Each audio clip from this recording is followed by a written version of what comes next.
This video will cover Facebook advertisements.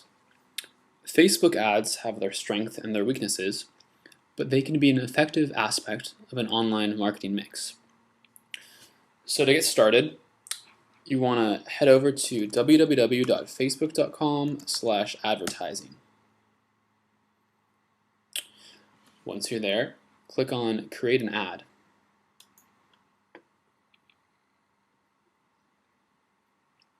Alright, so in this first page, you're actually going to create an example ad. And so this is not create an example ad. This is where you actually create the creative, the actual ad. So and what we're going to do is we're going to create just an example ad. I don't want to get into the strategy of how to write the creative too much. That's a whole nother can of worms. So first of all, you want to type in your destination URL. And this is the web page that users will be brought to when they click on the ad, which is, of course, the whole point. Or I guess half the point, because half the point is for them to see the ad, and at least that'll give you some exposure. So you want to type in whatever destination you want the user to be brought to when they click on the ad. Let's say, for example, smartersocialmedia.com.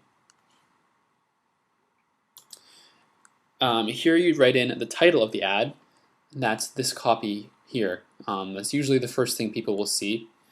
25 characters are not many at all, so you have to be pretty economic here.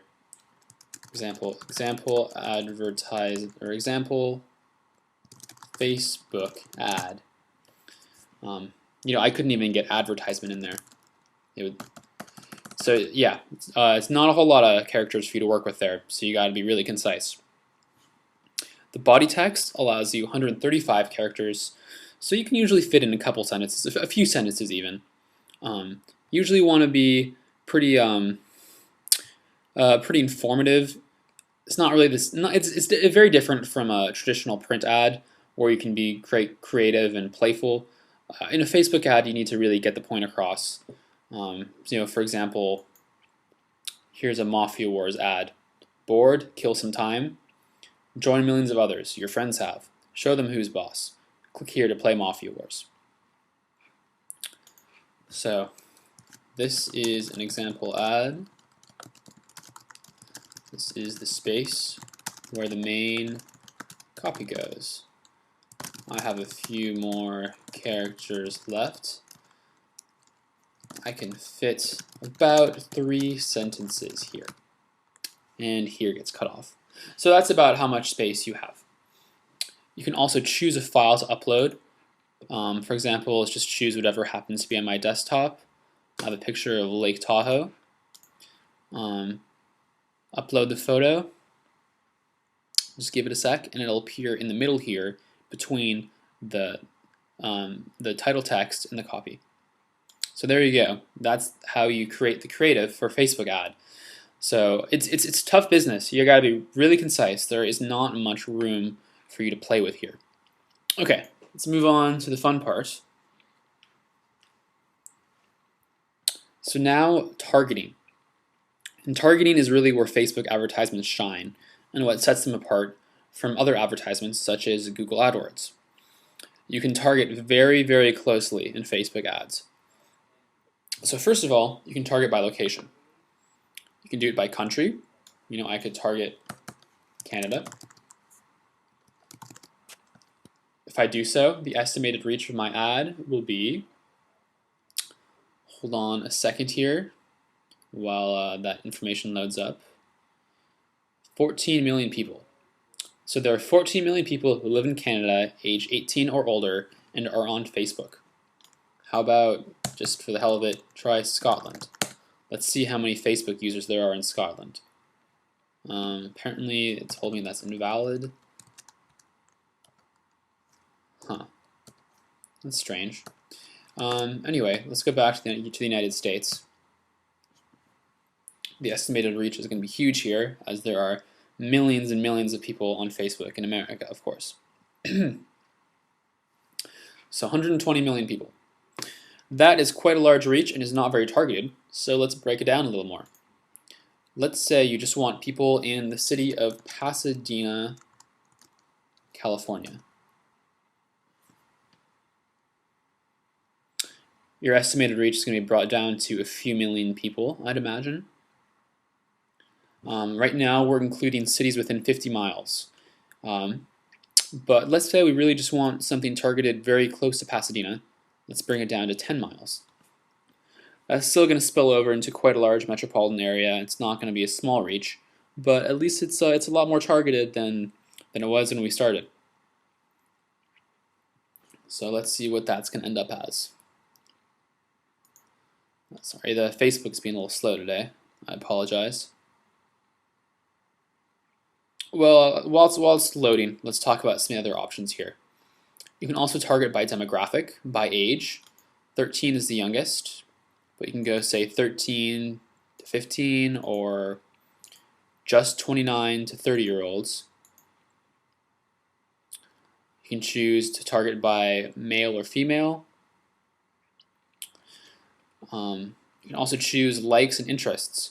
So any like or interest that someone has stated on their profile. So here we go. For example, there are 23,000 people who live in Pasadena, who live within 10 miles of Pasadena, who are between the ages of 28 and 30. So 23,000 people is quite targeted. Really brought our numbers down. Okay, so back to likes and interests.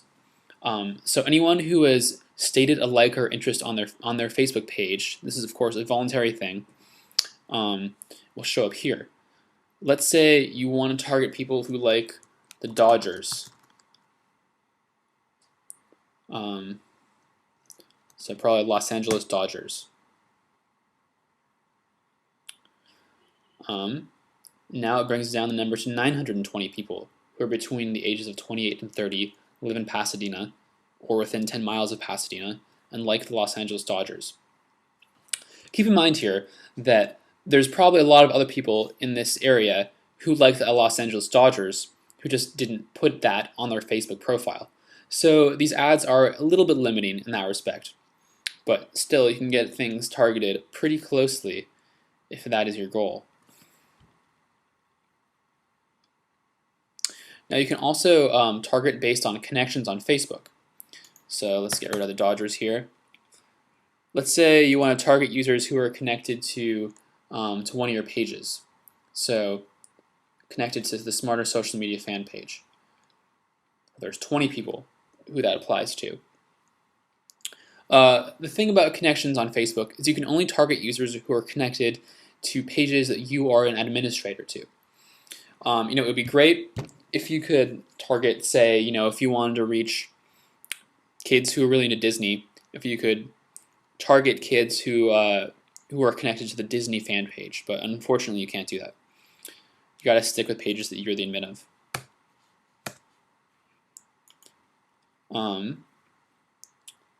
So you can go even more advanced demographics. You can target people specifically on their birthday. You can target people who are interested in a certain male or into men or women. You can target based on relationship status. For example, if you wanted to do some, ironic Valentine's Day advertisement, and you would target single people, for example. You can target based on language. So if you're a service that is in Spanish and you only want Spanish speakers to see it and not waste your clicks on English speakers, you can do that. You can target based on education level, based on workplace. So for people who list on their profile what their workplace is, you can target that as well. So for example, Google. There are 20 people who live in the United States within 10 miles of Pasadena between the ages of 28 and 30 who work for Google. So there you go. So as you can see, the demographics are really one of the best parts of Facebook advertising. They're incredibly targeted and allow you to get very granular with your ads. Okay, so now we're going to continue on. Yeah, okay. So they're telling me that my target is too narrow, and I need to target a larger audience. Facebook wants you to be your ads to be served to a fairly large number of people, and 20 is a little ridiculously small, and probably wouldn't be very effective in any case. So let's see. Let's bring our estimated reach up and continue, and this should be good enough for Facebook. Still too small? No, that's strange. That shouldn't be too small. Here we go. It allowed us this time. All right, now we get to the campaigns, pricing, and scheduling section. So this is here where we choose how much we want to pay per day for the ads and how the pricing structure is going to work. Now, there are two pricing structures for Facebook ads. CPC, which stands for cost per clicks, or here they're calling it pay for clicks, or CPM, which means cost per impression, or cost per 1,000 impressions, actually. Typically with Facebook ads, you want to stick with cost per click. This means you only pay when someone actually clicks on your ad and is brought to the URL that you specified when we were creating the ad. The reason for this is that Facebook ads typically have a very, very low click-through rate, much lower than Google AdWords. The reason for that is that people don't come to Facebook to look at ads. They come to interact with their friends. This doesn't mean they don't notice the ads, but it means they're not looking for them, and they're a lot less likely to click on them than they are to click on a Google ad when they're specifically searching for information rather than just hanging around using Facebook. So we suggest using a cost per click. You only pay when someone actually clicks on your ad, and this also means that typically you're going to get many, many thousands of impressions because your ad will be served thousands of times, and you aren't charged for it. You're only charged when someone actually clicks on the ad. Alright, so over here you have your campaign name, and you want to change your campaign name just to keep things organized in case you have multiple campaigns. In this case, we're calling it test campaign. You also have a daily budget, and this is the amount of money that you want to devote to your Facebook campaign every day. And you can set it very precisely. In this case, it's at 50, and this means that no matter what, Facebook will only charge me up to $50 per day for my ads. It's possible they could charge me less, because remember, if you're on a cost per click model, you're only charged every time someone actually clicks on your ad. So, for example, if you're bidding 1.13 for your ads, which means that you're bidding $1.13 for every time someone bids on your ad, then you have a daily budget of $50. Then they estimate you'll get 45 clicks per day. You could get more than 45 clicks per day, but if you set your daily budget at 50, once you hit 45 clicks, Facebook will stop showing your ad because you've reached the limit of your budget.